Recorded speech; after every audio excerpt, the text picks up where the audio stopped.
Good morning, everyone. And so we ended class on Monday. We were discussing bond energies, and we discussed that in order to convert reactants to products, the bonds in those reactants have to break. And in order for those bonds to break, those reactants have to absorb energy. And so we looked at this table that gives us the bond energies for the common bonds that you will find in molecular compounds. And so to add up all of the bond energies for all of the bonds and the reactants, you just simply consult this table. So for question 1, we have a heat of combustion reaction of propane. Propane is C3H8. So when you do these types of problems, it's very important, number 1, that you start off with a balanced chemical reaction. And then after you write and balance your chemical reaction, then you need to rewrite this balanced chemical reaction, but this time using Lewis structures for all of your reactants and products. Well, for combustion reactions, we know that you're going to have some type of combustible substance, a fuel. Most of the time, the fuel is a hydrocarbon, but sometimes it can be other types of fuels like sugars or alcohols. Those also combust. And then hydrogen, molecular hydrogen, H2, also combusts. We know that molecular hydrogen combusts because we saw it in a video earlier in the semester in one of our labs. So when the combustible substance is a hydrocarbon, your products will always be carbon dioxide and water. So that fuel or that alcohol or hydrocarbon or sugar will always combust with one particular reactant, and that reactant is oxygen. So you'll have your hydrocarbon plus oxygen reacting, and your products will always be carbon dioxide and water. And so you need to write your reaction, you need to balance it, and then rewrite it using Lewis structures. The reason why it's so important to rewrite it using Lewis structures, so you can see the bonds that are in each reactant and each product. So to calculate the heat of combustion of propane, I've got my balanced reaction. I've got it rewritten with my Lewis structures. So now looking at my reactants, I see that propane has 8 carbon-hydrogen bonds, 8 CH bonds.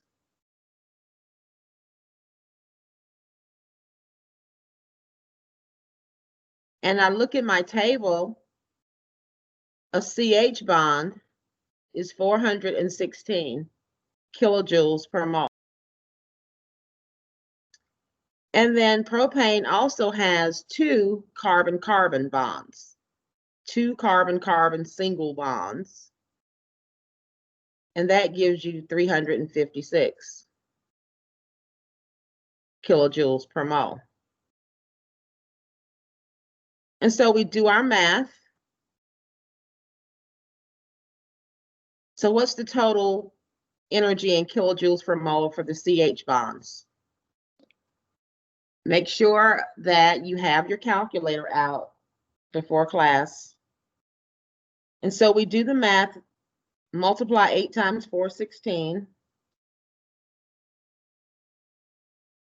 And then we also need to multiply 2 times 356.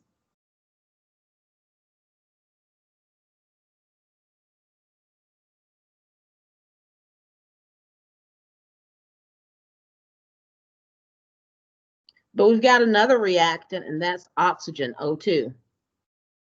So there are 5 OO double bonds in our balanced reaction. We always take note of the stoichiometry, the coefficients in front of each reactant and each product in our balanced reaction. That's why it's so important that you have a balanced reaction, because if your reaction is not balanced correctly, you'll get the question incorrect.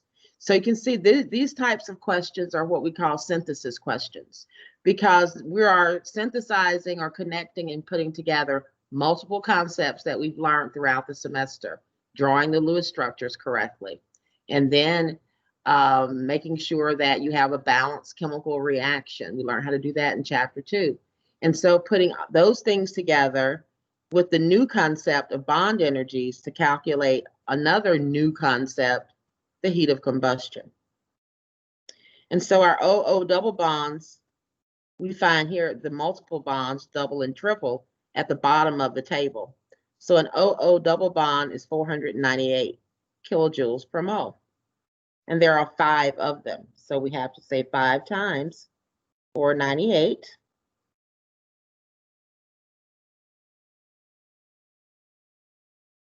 And now that we've got those bond energies, we now add them together to get the total amount of energy that needs to be absorbed to break all of the bonds in the reactants.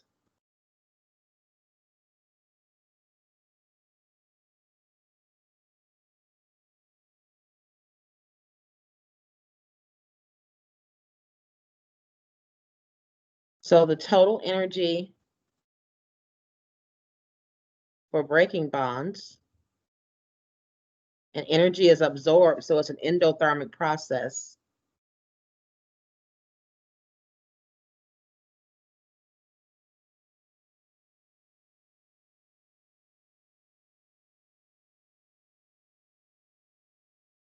And by that being an endothermic process, this value is positive.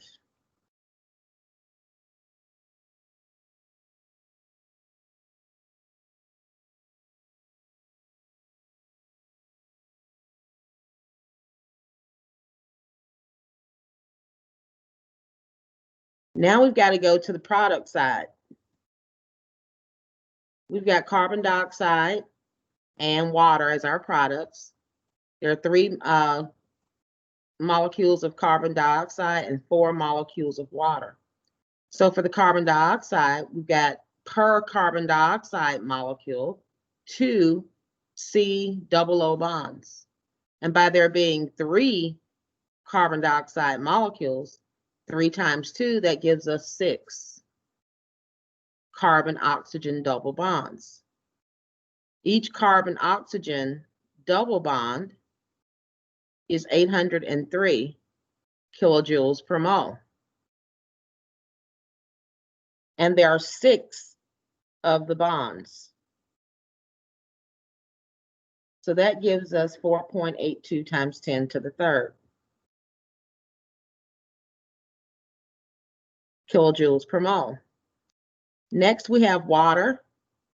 Each water molecule has 2 OH single bonds. And because we have 4 water molecules, that gives us 4 times 2, 8 OH single bonds.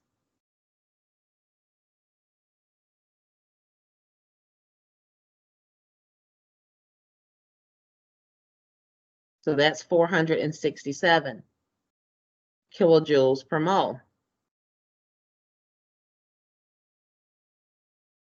And there are 8 of them.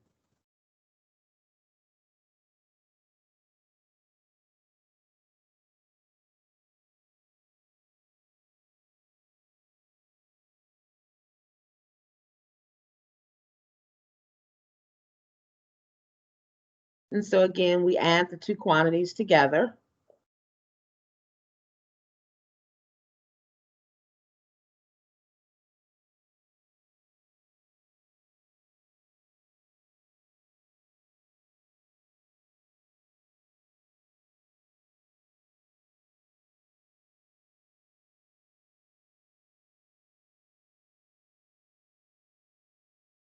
So that is the total amount of energy for forming bonds. So with reactants, bonds are broken. For products, bonds are formed.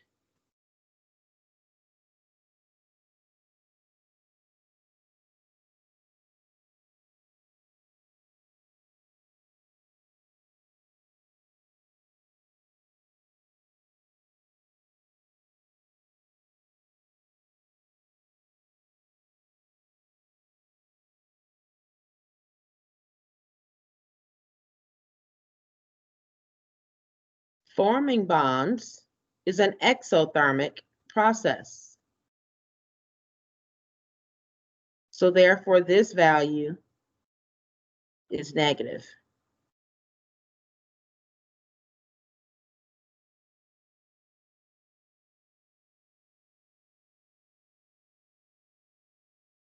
And so now to get the answer, what is the heat of combustion for propane? Remember on Monday, we talked about the energy difference or the overall net energy. That is going to be your change in energy, which is also called your change in enthalpy of combustion.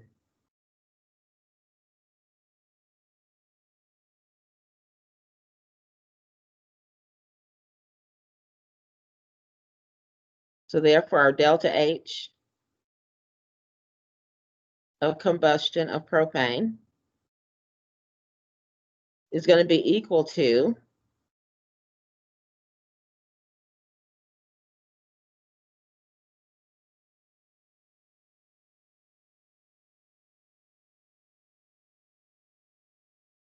the total energy for bonds breaking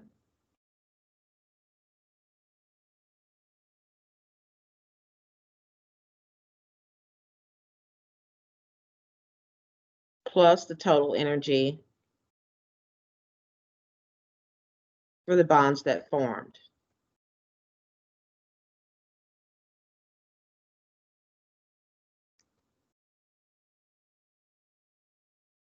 So that's going to be 6.53 times 10 to the third plus a negative 8.56 times 10 to the third. And those units are kilojoules per mole. So you do the math.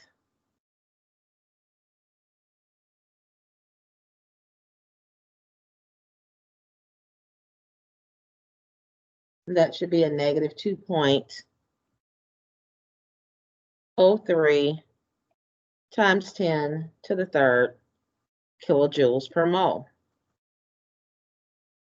That's going to be our delta H of combustion, our change in enthalpy of combustion of propane. Does our answer make sense? In other words, should we have gotten a negative value? What do you think?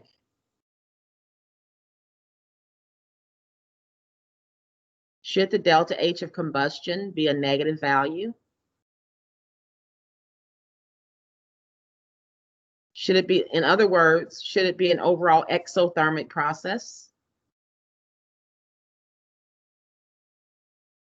So that's what I mean by, does our answer make sense? Does it make sense that our answer is negative?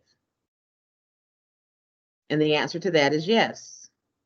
Combustion reactions are exothermic processes. They result in the release of heat energy. So yes, your delta H of combustion calculations, your final answer should always be negative. So now it's your turn. So now you're going to calculate the heat of combustion of ethine, which is also called acetylene. It has the formula C2H2.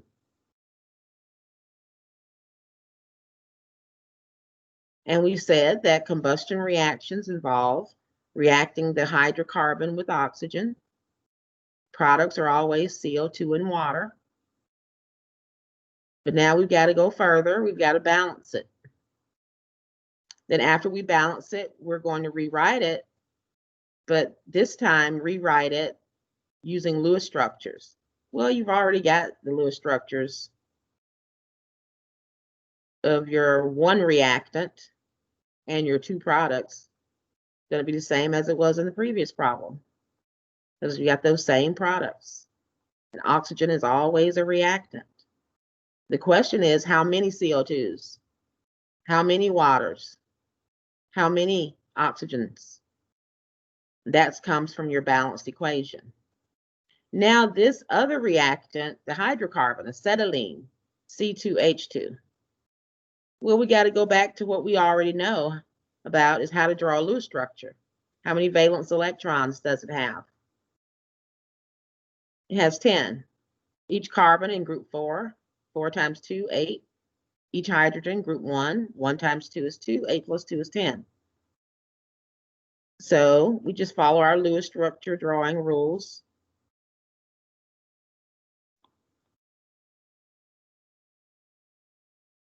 Remember the rule, hydrogen can never be a central atom. So the carbons have to be your central atoms. And so we've already drawn in 6 of the required 10.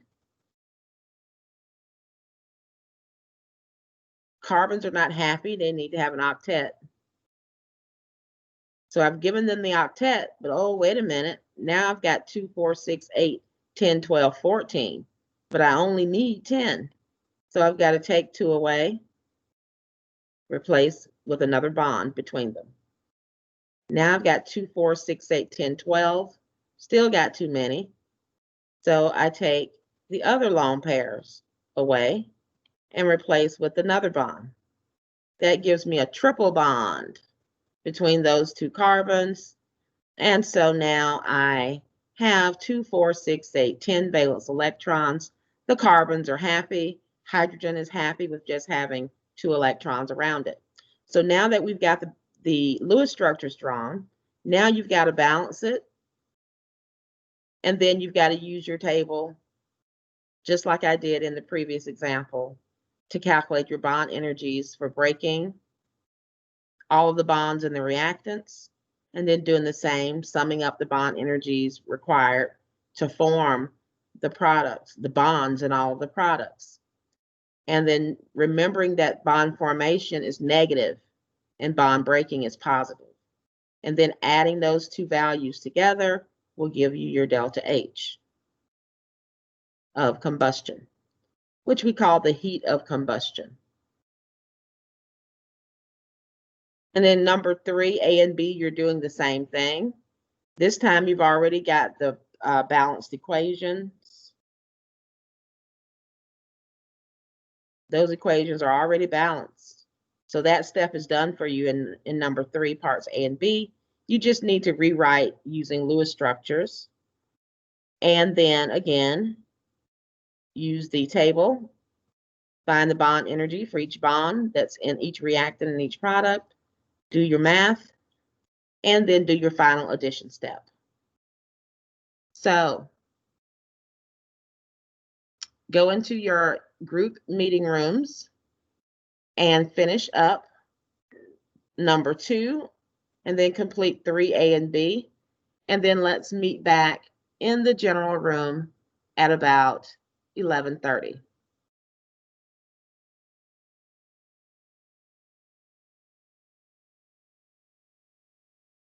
I'll pop into your group meeting rooms to see if you need assistance or have any questions.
Okay, we are back in the general meeting room.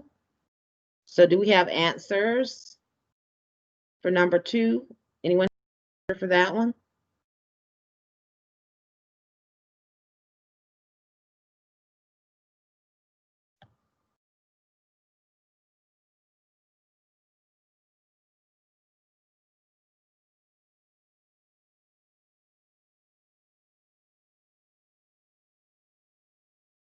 No answers for number 2? I pretty much set it up for you. All you had to do was calculate it. And just as a side note, we're kind of winding down the semester. And so how much we get through will depend on how actively you participate in class. Because we only have an hour and 20 minutes twice a week. So I can't cover everything in the chapter in class. But I can cover more if you actively participate. So I'm going to let you finish those. I've pretty much set them up.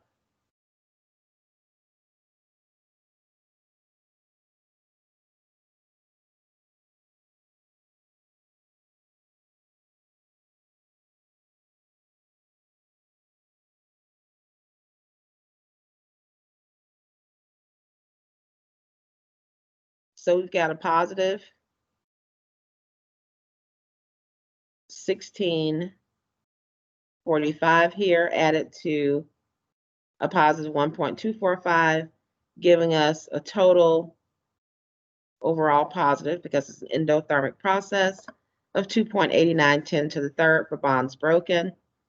For bonds formed, we have a negative 4.14 times 10 to the third. And so to get the delta H of combustion, you add those numbers together.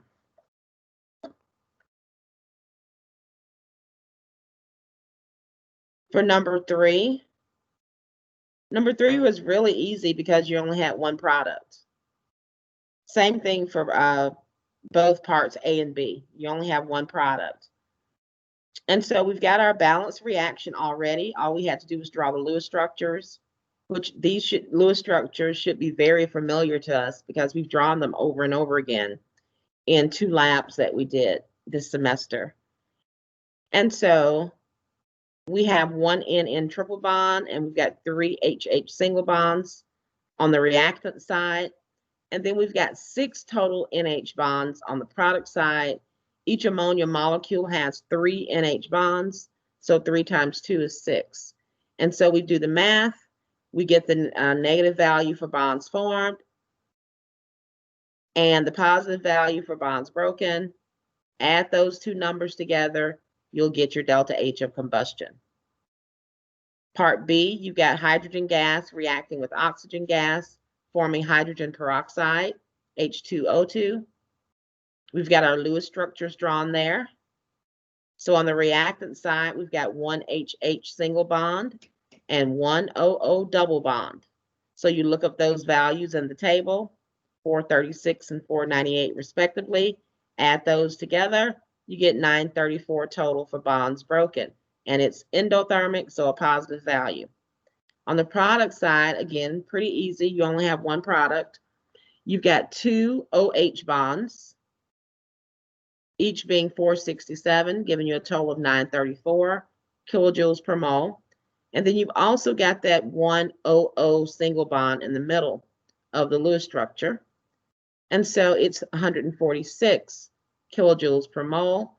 Add those together, you get 1080, but you need to put a negative sign out front because that is an exothermic process of forming bonds in products. So add those 2 numbers together, you'll get your delta H of combustion.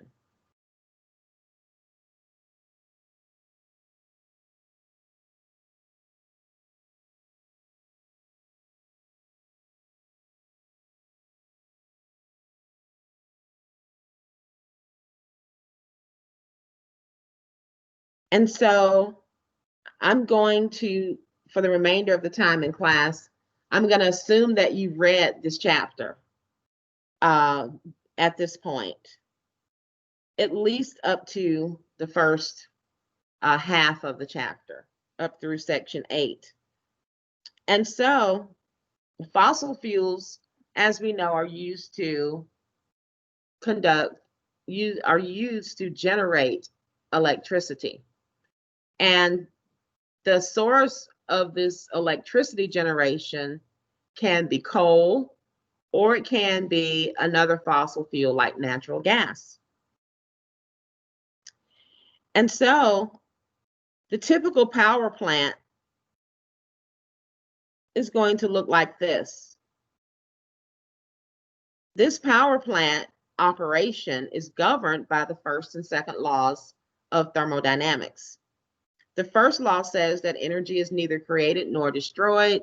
It is just simply transformed from one form or one type of energy to another type of energy. And so the second law of thermodynamics states that the entropy, which is denoted by a capital S, which means the randomness or the disorder of the universe, is always increasing. So therefore, the more randomness or the more disorder that you have, the higher your entropy. And so we learned about solids, liquids, and gases in the beginning of the semester. We said that solids, those particles in a solid, are touching each other. They are close together, so they have no freedom of movement. And therefore, they have no kinetic energy, and they're placed in a structured, ordered pattern. So solids virtually have no entropy, no disorder. Gases, on the other hand, are the complete opposite. Their particles are not touching. Their particles are spread out far apart from each other. They have complete freedom of movement, and therefore they move. They have kinetic energy. So gases have lots of entropy, lots of disorder, where solids have none. Liquids are right there in the middle. So in the typical power plant, let's say this power plant is burning coal.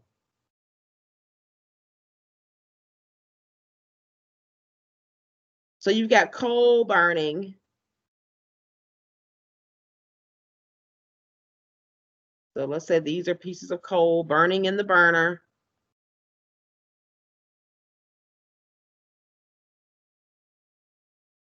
That coal is about 85% carbon. And that's what combusts. That's what goes through the combustion reaction when you burn coal, is the carbon that is in coal. It's going to react with the oxygen that's in the air, with the ignition source here, the burner.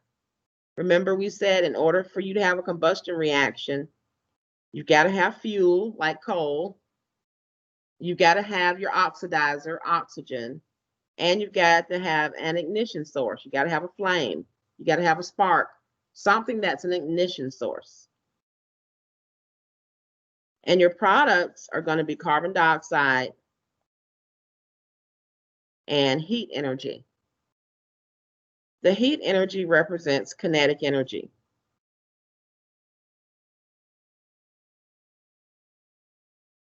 The potential energy was the stored chemical energy in the bonds that connect the carbons in the coal with the other atoms, like nitrogens and oxygens and sulfurs. Coal consists of all those different types of atoms, but it mostly consists of carbon. So here you see a transfer of energy from potential energy stored in the chemical bonds of the coal to the heat energy given off as a result of burning the coal. That's in line with the first law of thermodynamics.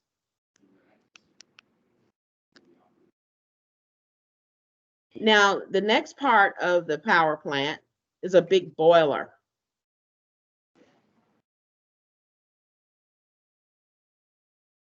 The boiler has liquid water in it. So the heat given off by burning the coal gets transferred to the liquid water, and that boils the liquid water. It converts it to water vapor, which we also call steam.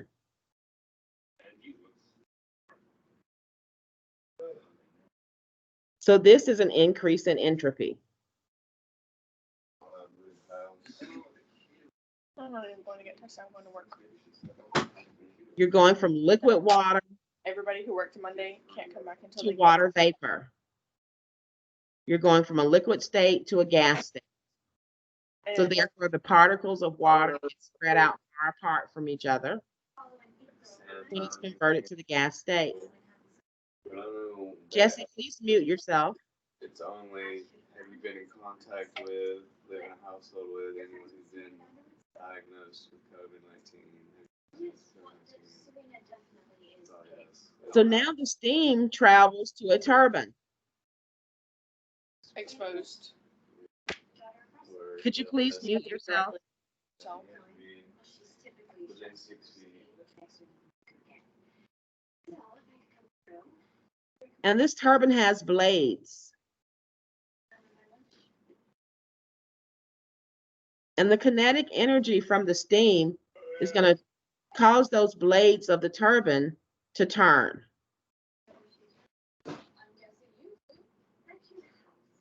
So this is a conversion of kinetic energy to mechanical energy, which is represented in the movement of the blades of the turbine. And then the mechanical energy from the turbine goes to a generator. The generator converts the mechanical energy into electrical energy, which we call electricity.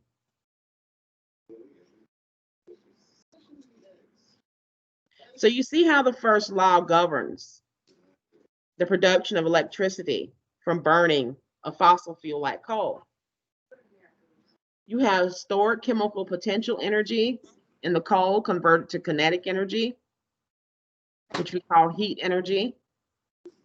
That heat energy converts liquid water to steam, which is also kinetic energy. That steam, kinetic energy, is converted into mechanical energy, and then the mechanical energy is finally converted into electrical energy. And her mom, she went and got weight tested the free. So note that once the electricity is generated, Worked on Monday, is gonna go because they don't have health. Alina doesn't have health insurance. and even before that, once the steam To the free place too. causes the And I'm sure turbine blades to his mom and him are rotate but at a very, I very don't know fast Maya, speed, but let's say converting they all kinetic just go to energy that to place. mechanical energy. which is where we all went. I'm sure that that's where they're gonna go. Then the steam, So it goes into a condenser. And the condenser will cause condensation, meaning that the steam will get converted back to water.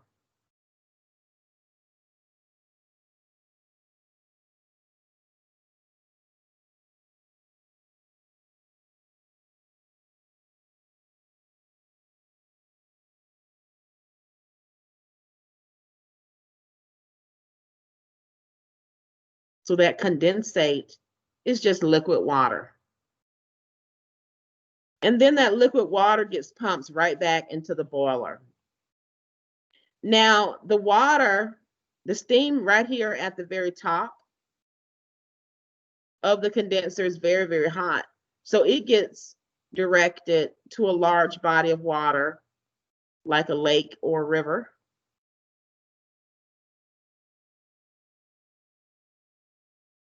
As it moves lower into the condenser, it's cooler, and therefore the steam gets converted into liquid water, and then it gets pumped back into the boiler.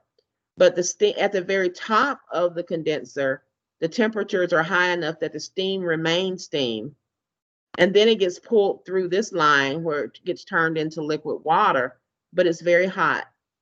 And that's why it gets directed to a large body of water to cool it off before it's then pumped back into the system. So that cooling water being pumped back into the condenser is what helps the condensation process continue. So that is basically how an electrical power plant operates. You're governed by both the first and the second law of thermodynamics. Liquid water being converted to steam, you get an increase in entropy. That's the second law. And then all these transfer of energy processes that happen, those represent the first law of thermodynamics. Now, does all of the heat energy that's generated from burning the coal, does all of that heat energy get converted into electricity? The answer is no. At best, only about 37% of that heat energy that's generated from burning the coal is actually converted into electricity. And so that means that the power plants that are in the United States, at best, they are about 37% efficient. So the net efficiency is going to be the amount of electrical energy that's produced divided by the amount of heat that's generated from burning the fuel times 100.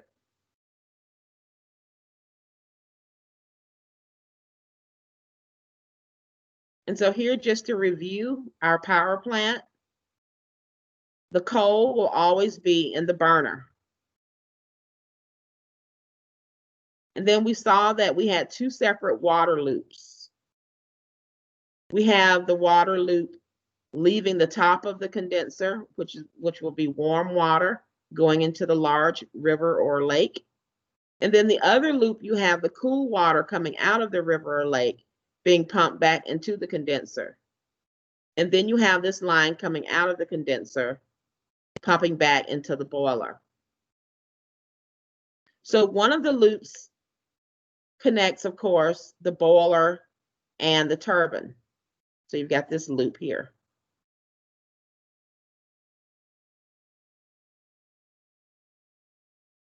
That connects the boiler and the turbine. And it's usually under pressure.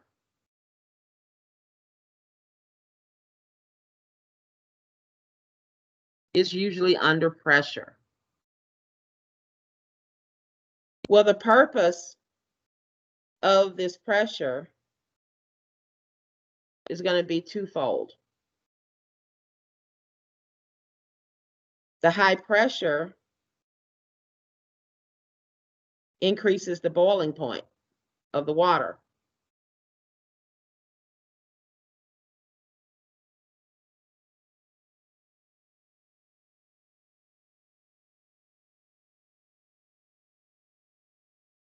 Just like a pressure cooker. So by cooking in a pressure cooker, that increased pressure is going to increase the boiling point of your water that you've got in your pot to assist in the cooking of whatever it is that you're cooking. And by increasing the boiling point of the water, it's going to cause your food to cook at a much faster rate. And then another purpose of the high pressure, it's going to force higher temperatures for creating steams. So it's going to create a higher cooking temperature rather than if you were cooking on a stove. And so creating those higher temperatures for the steam, that increases the efficiency of your power plant. The hotter the steam, the more electricity is generated.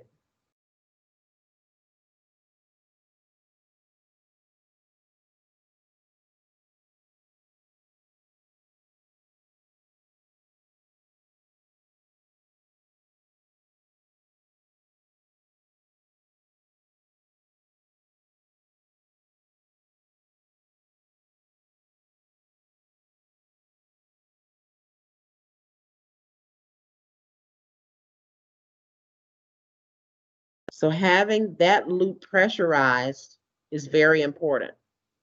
And to make sure your power plant is operating at optimal efficiency, you got to make sure there are no leaks or anything in that loop connecting the turbine to the condenser. Because if so, that could affect the pressure, and therefore it's going to affect the overall temperature that your steam gets to, and therefore it's going to affect how much electricity that your plant is generating. Important to keep that loop under high pressure. And another thing it does by being under pressure, it helps in the condensation process. It condenses or compresses the water vapor or steam. And therefore it allows you to recycle the water. Condensing the water vapor turns it back into a liquid. It goes through the loop, meets with the cooling water, and is directed right back into the boiler. The extremely hot water is sent in another direction to the large body of water to cool it off. And then, of course, it's looped back into the condenser and pumped back into the boiler. So it just compresses the steam, converts it back to water, and you recycle and reuse the water.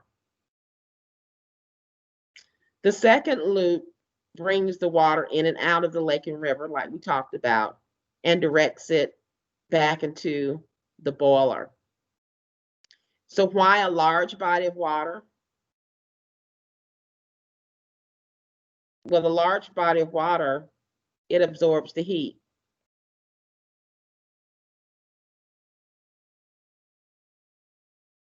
From the steam and hot water.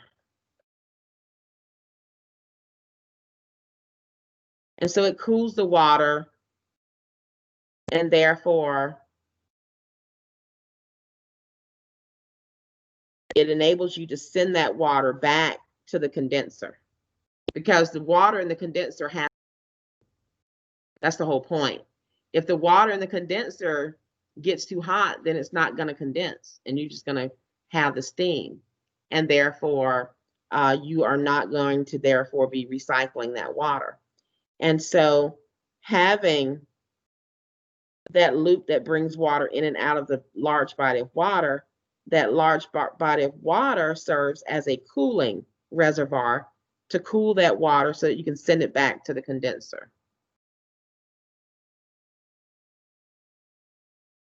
So we talked about power plant efficiency.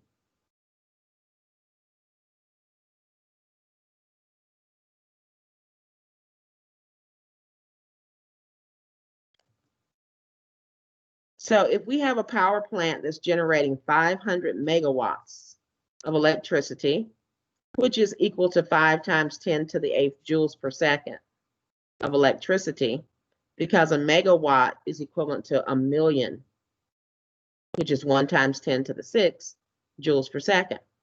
So this plant has an overall net efficiency of 37.5% for the conversion of heat into electricity. So if this plant is generating 5 times 10 to the 8th joules per second, how much electricity are they generating in 1 year? You just simply take your 5 times 10 to the 8th joules per second, and what are you going to do? What is the question asking us? To convert to joules Per second. Oh, in 1 year though. So they already gave whole us joules year. per second, right? Yeah. So we've got to convert to joules per year. So it's just a time conversion.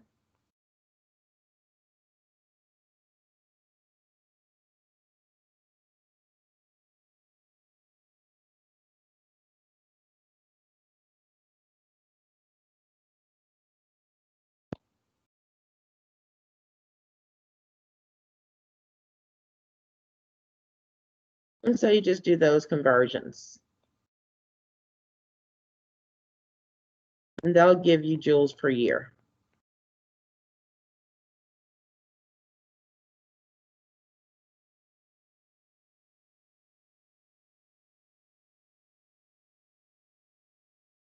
Any questions about part A?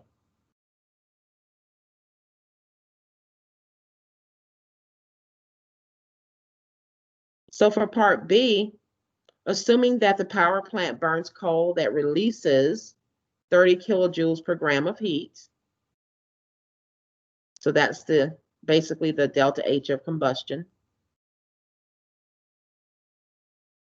Calculate the mass of coal in grams and in metric tons that is burned in 1 year of operation. So we have this useful conversion. A metric ton is equivalent to 1.3 times 10 to the 6 grams. And so if the delta H of combustion is known, and we also know how much electricity is generated, and we know the efficiency, we can use our efficiency equation. We know efficiency. We know how much electricity is generated in a year. We calculated that in part A. So now we can calculate the heat that's generated from the fuel. The heat from the fuel, as we said on Monday, heat is abbreviated the small letter Q. Is going to be equal to the delta H of combustion times the mass of the fuel that you're combusting.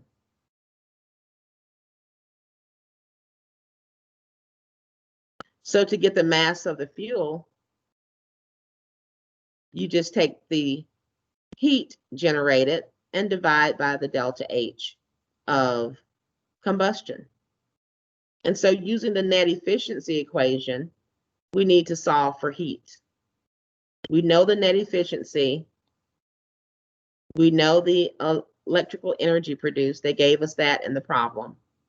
What we need to figure out is what the heat is.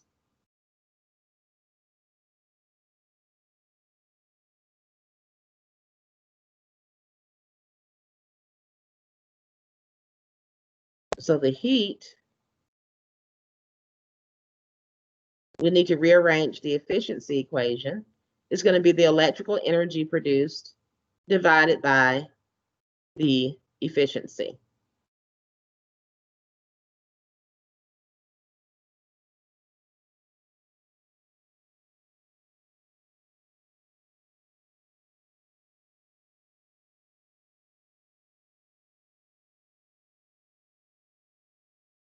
And of course, you're going to turn that percent into a decimal by dividing by 100.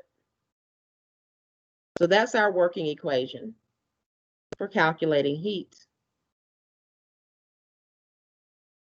So what's our joules per year answer? Because we need the answer for part A. That's our electricity generated. We need that answer for part A in order to calculate the heat. So we need to first get the answer for part A, plug that answer into this equation, and using the efficiency, 37.5 divided by 100 is 0.375.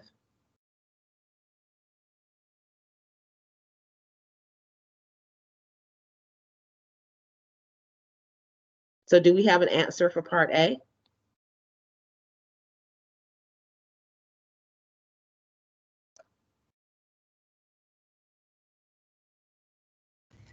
is it 1.57 to the 16th? Yes, I got 1.58.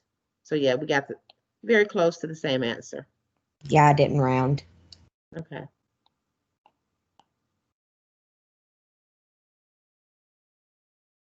So that's our answer in joules per year. So now we use that answer. Oops.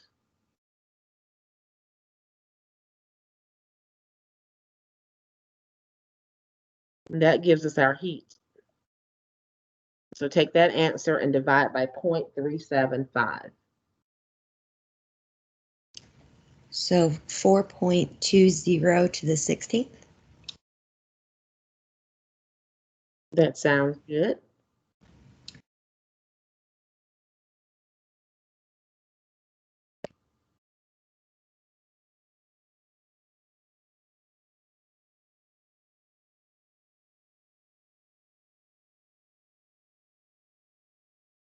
So now we know how much heat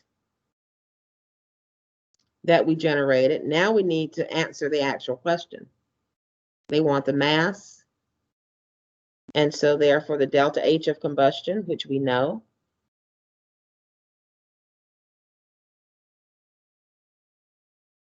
is equal to the Q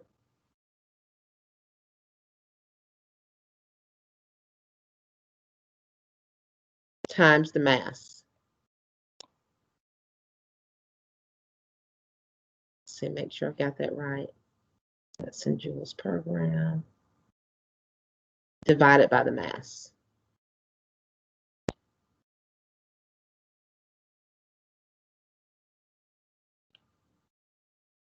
So we know our Q, that's the heat.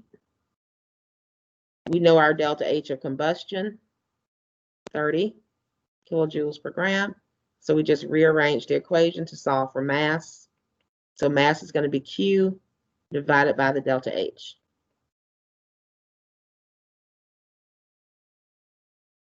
So the mass is equal to 4.21 times 10 to the 16th joules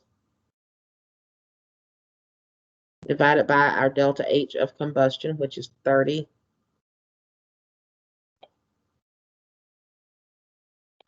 kilojoules per gram. And we've got to cancel out the joules and kilojoules. There are 1,000 joules per 1 kilojoule. You see why it's so important to write your units down? If you don't, you'll miss that important last step.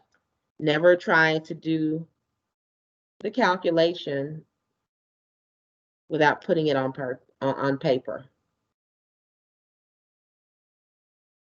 And include all units. Don't just write down numbers. Make sure your numbers are accompanied with appropriate units.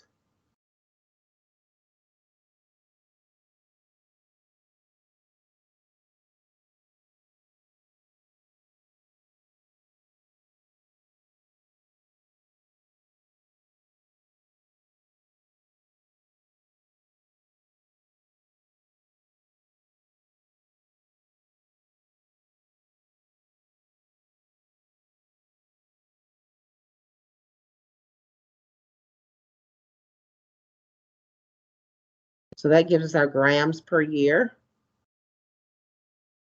And then we do our metric ton conversion.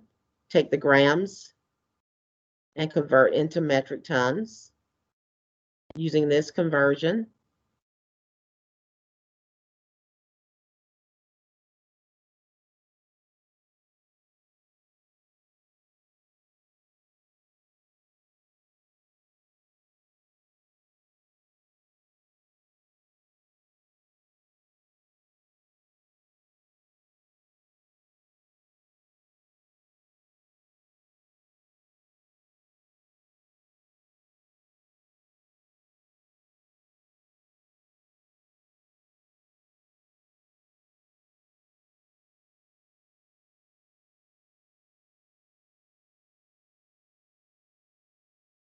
That should be a 0. That should be 1.0 times 10 to the 6.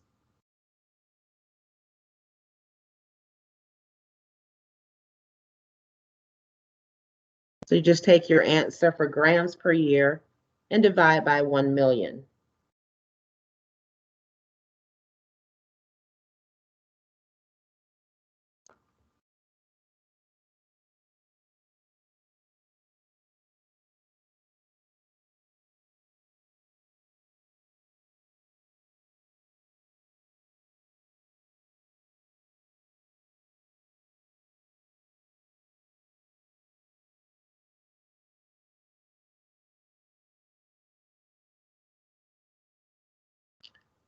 So these are considered to be power plant type calculations that we did in question 2, parts A and B. So you will definitely see questions of that nature on your quizzes for this chapter, and of course on the 3rd chapter exam. So coal is a very ancient fuel source, as we know. It was created from decaying plant matter that compacted over millions and millions of years ago. Today, the Asia Pacific countries, they are the largest consumers of coal, as you see in this graph. In the United States, 92% of all the coal that we use is used for the purpose of generating electricity. We get about 80% of all of our electricity that we use in this country via coal. Some of the drawbacks of using coal, of course, are mine safety. The workers definitely are in a hazardous work environment. Environmental harm due to mining and combustion reactions, which include water contamination, soil contamination. Burning coal gives off CO2. It's a greenhouse gas. Climate change. Also, it gives off sulfur dioxide compounds, which are air pollutants and also are precursors to acid rain. So you have all of those different environmental concerns with burning coal. And coal does not have the highest heat of combustion of available fuels, so it's not the most efficient way to generate electricity anyway. And so the composition of coal has approximately that formula. It's about 85% carbon. To be exact, I think it's like 84.96% carbon. And so if we are using a power plant to get our electricity, that power plant may be burning about 1.5 times 10 to the 6th tons of coal in a year. Now, this is a US ton, not a metric ton. They are different. So whenever we do a US ton, we use these conversions to go from tons to grams. Whereas in the previous problem, we converted grams to metric tons using this conversion factor. There's 1,000,000 grams per metric ton.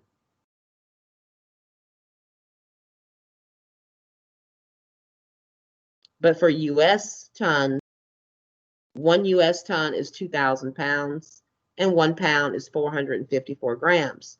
So you have to do a 2-step conversion using US units versus using the metric system units. For metric ton, it's just a 1-step. So if we have 1.5 times 10 to the 6 tons of coal, and if about 85% of it, changing the percent to a decimal, is carbon, we can calculate the mass of carbon that is in the coal.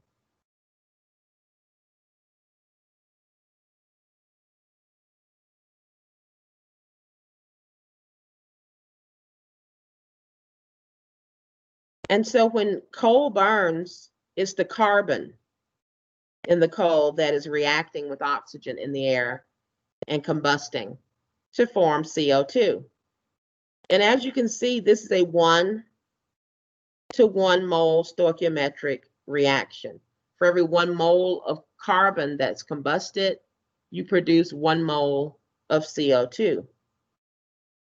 So what mass of CO2 is going to be formed? By the complete combustion of 1.5 million tons of this coal. So what we would want to do is first we need to get this answer and then convert it to grams.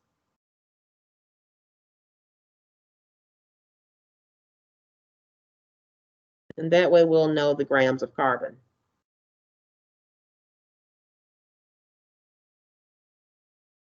And then we'll take the grams of carbon and we're going to convert them to moles of carbon by using the atomic mass of carbon. So now you see again how we're synthesizing. We're using what we learned in a previous chapter to solve a problem in this chapter. We know how to convert grams to moles. And then we've got to convert moles of carbon to moles of CO2. So remembering our flow chart,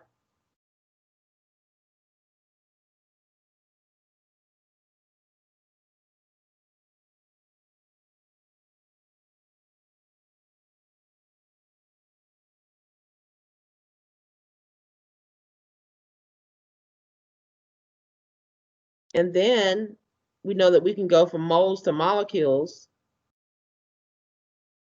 or atoms,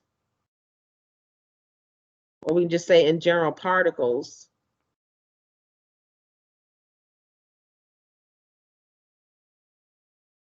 By multiplying by Avogadro's number. So we're going to add another thing to this flow chart.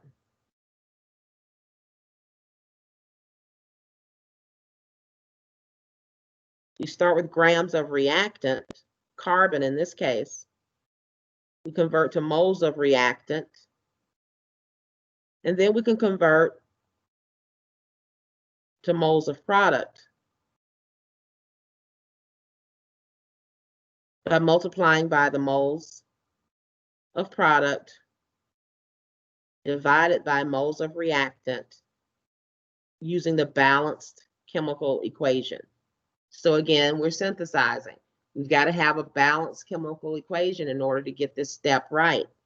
So in this balanced equation, we've got 1 mole of carbon per every 1 mole of CO2.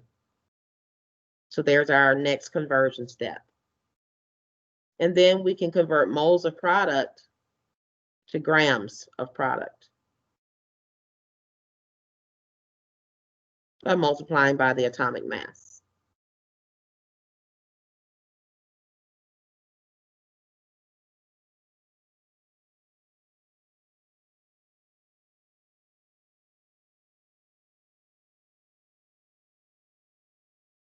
CO2 has a molar mass of about 44 grams.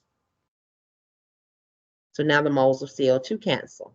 So the key is we've got to solve the first part of the question, get the tons of carbon, and convert those to grams of carbon. Then once we've got the grams of carbon, we put it here. And then we do the rest of the math, and that'll give us grams of CO2.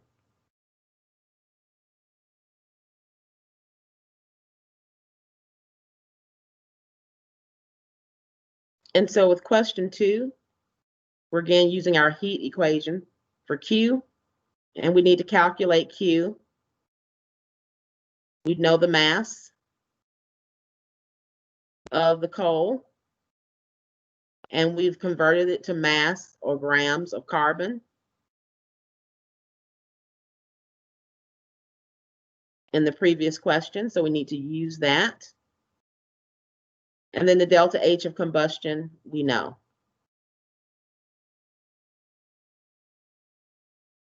So again, we need to know the grams of carbon from the previous question in order to answer question 2. And we're solving for Q.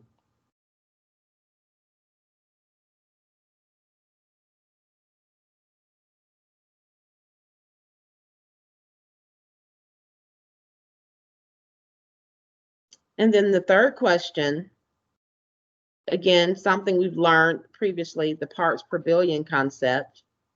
We've got to convert 50 parts per billion into parts per 100, which is percent. And we do the same for the 200 parts per billion. Convert it to parts per 100. And then once we know that, you convert percent to decimal.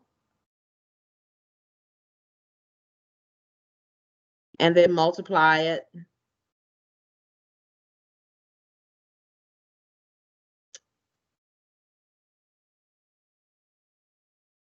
and then you'll multiply it by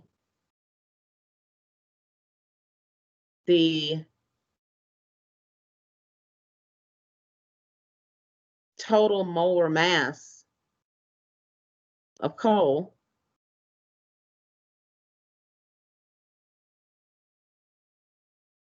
by the mass of the coal,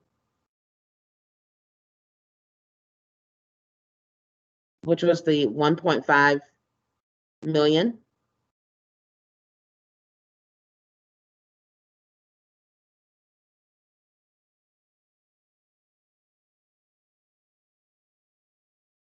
And then you'll get the tons of mercury. And you do the same for the upper end, 200 parts per billion. After you've converted to a percent, convert the percent to a decimal, and then multiply that decimal again times 1.5 times 10 to the 6 tons. And that'll give you your answer in tons for 50 parts per billion and for 200 parts per billion. So basically, you're converting each of these parts per billion values first to a percent, and then based on the total mass of coal in tons, how many tons of that coal is actually mercury? That's the question that you're answering. And so that's all the time we have for today. Over the weekend, complete these questions, basically fill in the blanks. I've set them up for you. So finish off these 3 calculations, questions 1 through 3. And then on Monday, we're going to finish off the chapter. And we're going to talk about a shifting from the use of coal to petroleum products. And so we're going to talk Monday mostly about oil. So have a good weekend. This weekend lab, make sure that you read the background information for the lab prior to your lab.